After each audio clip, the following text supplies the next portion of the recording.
2017 Harley Davidson Sportster 48 review.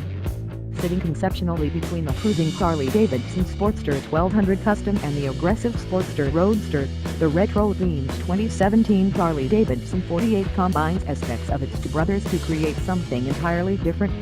Borrowing the motor and tires from the 1200 Custom, and a steeper hook angle, shorter wheelbase, and beefier forks reminiscent of the Roadster, the 48 adds its own image-driven ergonomics and attitude. The result is a motorcycle that is quite fun to ride, in limited doses. Just as the 1200 Custom and Roadster are comfortable motorcycles to ride on all-day excursions, the foot and fist forward assertiveness of the 48 is about projecting the persona. Throw in the unapologetic protruding air filter cover and tiny peanut tank, and Harley Davidson is not pretending the 48 is built for long stints in a surprisingly comfortable solo saddle. It takes some time to get to know the 48, as the ergonomics are alien to both sport and comfort. However, once settled in, you can simply enjoy the profiling status it provides and not worry that you'll have to adjust your body positioning and stop frequently for brakes. Part of the Harley Davidson Dark Custom genre. Even though the test bike was adorned with none too shy hard candy hot rod red flame paint, this is a motorcycle that gets you attention. Heads occasionally turn. The EPA-approved growl from the dual shorty mufflers doesn't hurt, and you will often notice an occupant of the car next to you at a stoplight checking you out. At its heart, the Harley Davidson Sportster 48 is an in-town motorcycle. The under-front mirrors make is a great lane splitter here in Los Angeles, and the throttle response of the torquey motor is nicely balanced. It's neither irritatingly responsive nor unsatisfyingly slow. Without any doubt, you can pull away from the herd when the light turns green with full confidence that no one will be bothering you. Lighter than the Roadster 1200 Custom, and with a seat height lower than the other two, the 48 feels reasonably agile in urban settings, a good thing with the narrow bars. The 16-inch Michelins always feel planted, and give some needed help to the short suspension. The emulsion shocks offer a scant 1.6 inches of axle travel. On the upside, the quality of the short movement is impressive. It's nowhere near plush, but even on the seriously deteriorating roadways of urban Los Angeles, the shocks are capable of taking the edge off of even the roughest roads. You get the meager 3.6 inches of fork travel, but a hefty pair of 49mm fork tubes. Nicely calibrated non-adjustable cartridge-style damping gives great front-end feel, a must on irregular surfaces.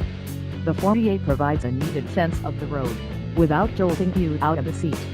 Again, the fat Michelin Scorcher 31 tires help smooth things out, in addition to gripping the failing road surface admirably.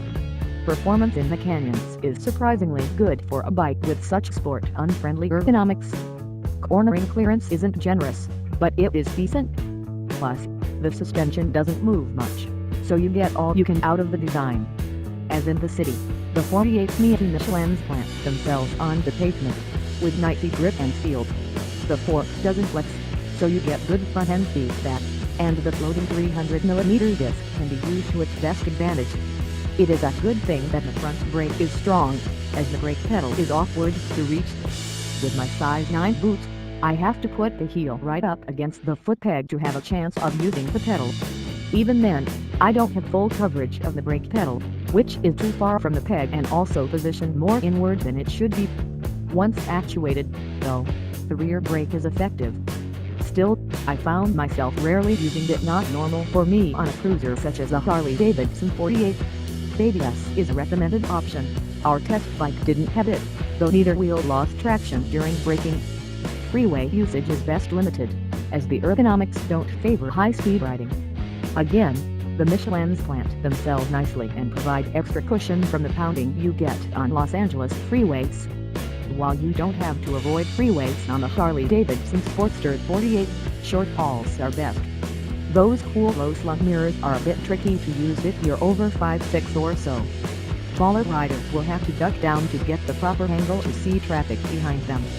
The mirrors are useless for checking the blind spot, so always look before you.